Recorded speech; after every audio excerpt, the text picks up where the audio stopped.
आज हम पढ़ेंगे पास्ट एडजस्टमेंट के बारे में। क्या होता है कि sometimes after closing the account of A partnership firm, जब हम अकाउंट पार्टनरशिप का फर्म का क्लोज कर देते हैं, प्रिपेयरिंग द फाइनेंशियल स्टेटमेंट को हम प्रिपेयर कर रहे होते हैं, सम एरर और ओमिशंस सम एरर्स और omissions in the accounts of the earlier year are notice। क्या किया जाता है कि कुछ एरर या कुछ omissions हमने देखी कि कुछ जो हमने अकाउंट क्लोज किए हैं उसमें से फाइंड आउट हो गए, जैसे interest on drawings, interest on capital. जहाँ तो ये दोनों ओमिटेड हो गए, भूल गए, जहाँ हमने चार्ज किए हायर और लोअर, या ज़्यादा या कम, जहाँ हमने क्या किया, जो प्रॉफिट एंड लॉस था वो हमने डिस्ट्रीब्यूट करना होता है पार्टनर्स को, वो हमने क्या किया, रॉन्ग रेशो में दे दिया। तो इन सब की एडजस्टमेंट करके हम एक एडजस्टमेंट एंट्री को पास करते हैं जिसको हम बोलते हैं सिंगल एडजस्टमेंट एंट्री। इससे क्या होगा कि जो पुरानी गलतियां थी वो सारी सुधार देंगे हम। एक एग्जांपल लेके हम बात करते हैं, जैसे पी एंड क्यू, ये इक्वली पार्टनर है। ये क्या है, इक्वली पार्टनर्स हैं। पी की कैपिटल थी 1 लाख और क्यू की कैपिटल थी 50,000। जो इनको इंटरेस्ट ऑन कैपिटल था एट द रेट ऑफ 10%। हमने जब अकाउंट क्लोज किए हमने क्या किया, विदाउट इंटरेस्ट ऑन कैपिटल दे दिया। हमने क्या किया कि इंटरेस्ट ऑन कैपिटल कैलकुलेट नहीं किया था। अब इसके लिए कहते हैं pass adjustment entry to rectify the error. अब हम सबसे पहले क्या करेंगे, सिंपल सी बात, इंटरेस्ट ऑन पीज कैपिटल 1 लाख इंटू 10/100, तो कितना आ गया इसका 10,000। इंटरेस्ट ऑन क्यूज कैपिटल कितना आ गया 50,000 इंटू 10/100 5,000। ये दोनों चीज़ें हम भूल गए थे। अब हमने क्या करना है, इसके लिए एक स्टेटमेंट बनानी है। स्टेटमेंट कैसे बनानी है, शॉर्टकट तरीका, एक सबसे आसान, हमने ऐसे एक टेबल बना देना है।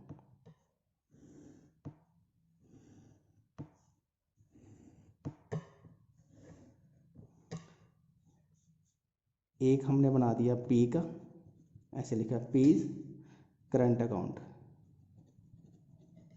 फिर लिखा क्यूज करंट अकाउंट, और लास्ट में लिख दिया फॉर्म। ठीक है, ये बना दिया।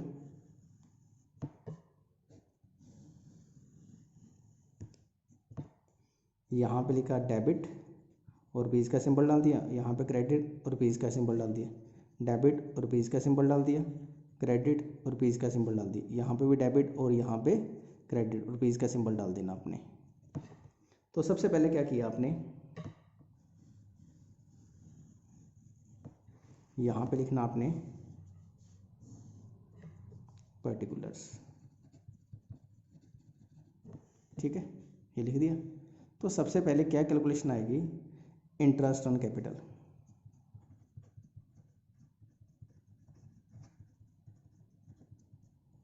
ये मैंने वर्किंग नोट 1 में बनाया था, तो क्या था, इसका 10,000 है, इसको 5,000, इनको दोनों को क्रेडिट साइड मिलता है, तो हमने लिखा क्रेडिट साइड में। इनके कैपिटल अकाउंट में जाता है ना 10,000 और इसको जाता है 5,000, फर्म के डेबिट में जाता है, यहाँ पे आ गया 15,000। फिर शेयरिंग द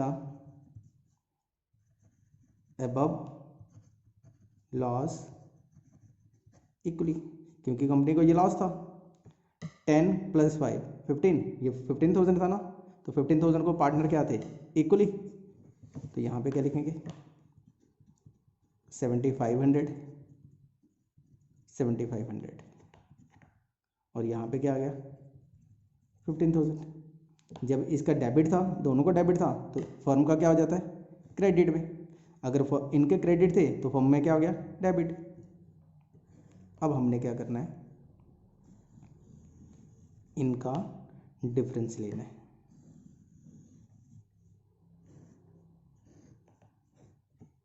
तो डिफरेंस क्या आया, इसका टोटल आ गया 7,500, इसका टोटल आ गया 10,000, इसका आ गया 7,500, इसका आ गया 5,000, इनका 15,000 और इनका 15,000। 7,500 10,000, 7,500 5,000, 15,000 15,000। तो ये क्या यहाँ पे लिखेंगे, balance to be adjusted.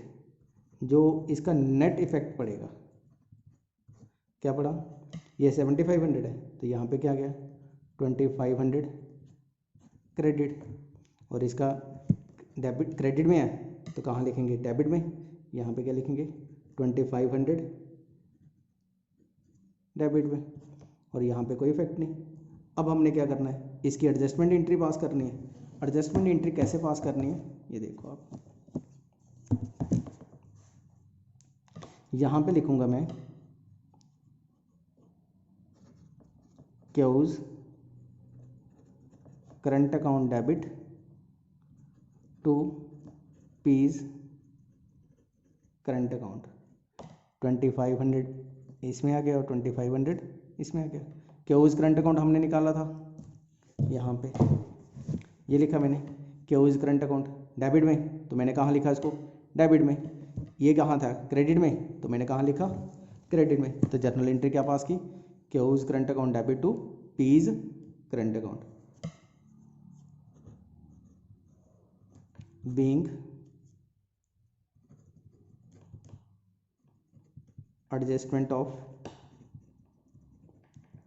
omission of interest on capital, ये था इसका।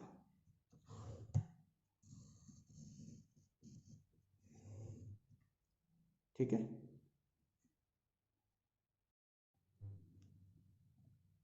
इस वीडियो में हम पढ़ेंगे पास्ट एडजस्टमेंट के बारे में। एक एग्जांपल लेके पढ़ रहे हैं, आपके कंसेप्ट इसी में क्लियर होंगे। कहता है ABC were partner in a firm on 1 April 2018 their capital stood at rupees 4 lakh, 3 lakh and 2 lakh respectively. As per the provision of the partnership deed, A was entitled to salary of rupees 5,000 per month। कहता है कि जो A है उसको salary मिलेगी 5,000 रुपये महीने की। Partner were entitled to interest on capital at the rate of 10%। कहता है जो पार्टनर है उनको इंटरेस्ट ऑन कैपिटल मिलेगा 10% per annum. The net profit for the year ending 31 March 2019 rupees 3 lakh was divided among the partner without providing the above item. Show your working clearly, pass an adjustment entry to rectify the above error। तो इस question में क्या बोला कि ए को salary नहीं दी हमने 5,000 per month, और बाकी इंटरेस्ट ऑन कैपिटल देना हम भूल गए। तो अब इसके लिए हमने क्या बनाना है, एक वर्किंग नोट बनाना है। तो सबसे पहले हम क्या बनाएंगे, working note. A interest on capital, तो ए की कैपिटल कितनी थी 4 लाख, तो हमने क्या लिखा 4 लाख इंटू 10/100, हमारे पास कितनी आ गई 40,000। इसी तरह B interest on capital, B की कैपिटल थी 3 लाख इंटू 10/100, कितना आ गया इसका 30,000। और C is interest on capital 2 lakh into 10/100, कितना आ गया इसका 20,000। और ए को सैलरी मिलनी थी तो हमने क्या बनाना, सबसे पहले इसका एक टेबल बनाना है। तो सबसे पहले क्या आ गया, जो हमने प्रॉफिट को ऑलरेडी डिस्ट्रीब्यूट किया था, प्रॉफिट कितना था फर्म के पास 3 लाख, तो हमने क्या लिखा यहाँ पे 3 लाख, और यहाँ पे लिखेंगे प्रॉफिट ऑलरेडी डिस्ट्रीब्यूटेड। ठीक है, रेशो कौन सी 1:1:1, क्योंकि 1:1:1 में क्यों बांटा, यहाँ पे कोई मेंशन नहीं किया था कि किस रेशो से बांटना है। जब नहीं दिया हो तो हम क्या करते हैं, in the absence of partnership deed profit to be shared equally, तो हमने क्या किया, यहाँ पे लिखा 1 लाख ए को दिया, बी को भी 1 लाख और सी को भी 1 लाख, और फर्म के अकाउंट में आ गया 3 लाख, यहाँ पे लिख दिया।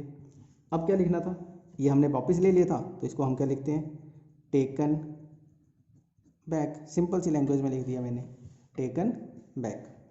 अब नंबर 1 ये था, नंबर 2 सैलरी,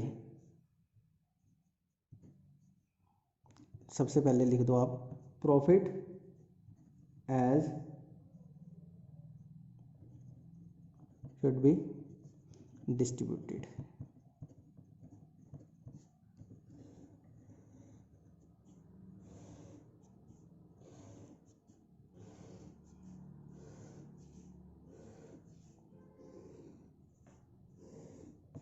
तो सबसे पहले क्या आ गया, सैलरी, ए को सैलरी मिलनी थी, ये लिखा मैंने, ए के सैलरी में 5,000 पर मंथ था, तो कितने आ गए इसकी 60,000। यहाँ पे कितनी आ गई 60,000 डेबिट में आ गया, यहाँ कुछ नहीं, डेबिट में कितना आ गया 60,000 फर्म के, यहाँ पे क्रेडिट है तो फर्म के क्या होता है डेबिट। सैलरी के बाद आ गया इंटरेस्ट ऑन कैपिटल,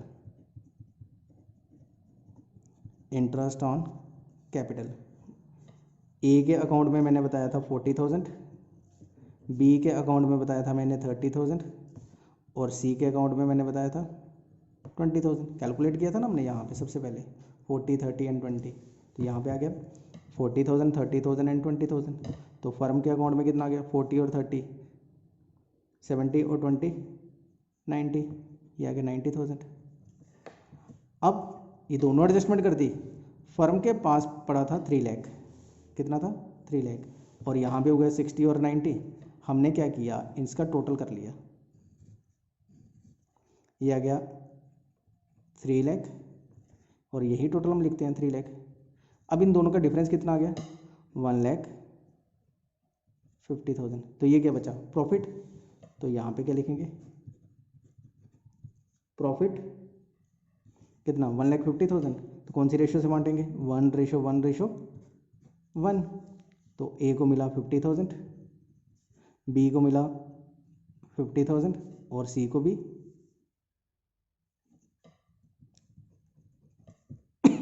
50,000। अब हमने क्या करना है, इनका टोटल कर लेना है। ए का डेबिट में टोटल था 1 लाख और क्रेडिट में आ गया 60, 40, 1,50,000। ए का बी का आ गया 1 लाख और बी का आ गया 80,000, सी का आ गया 1 लाख और ये आ गया 70,000।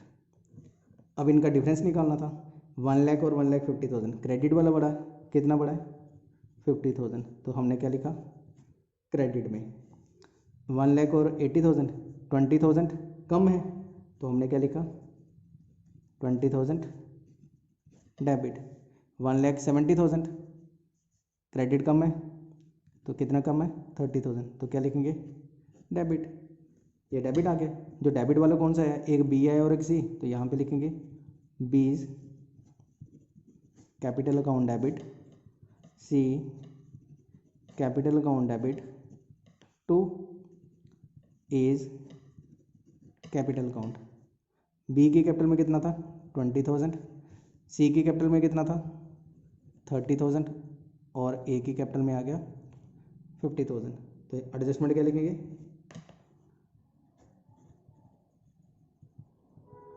Omission of interest on capital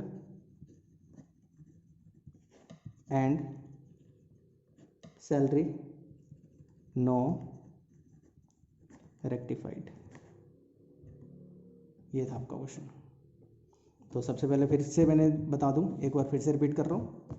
जब हमने प्रॉफिट ऑलरेडी डिस्ट्रीब्यूट किया था तो हमने क्या लिखा, डेबिट में। पहले क्रेडिट किया था, उसको वापस लिया तो हमने क्या लिखा, डेबिट में 1 लाख 1 लाख 1 लाख, और क्रेडिट कितना किया 3 लाख। जो हमने अब देना था वो कहाँ करना था, सैलरी देनी थी ए को 60,000, इंटरेस्ट ऑन कैपिटल ए को 40,000, बी को 30 और सी को 20। प्रॉफिट कैसे किया 50 50 एंड 50, क्योंकि 1,50,000 बैलेंस बचा था। ये बैलेंस हमने कौन सी रेशो से बांटा, 1:1:1। ये था पास्ट एडजस्टमेंट।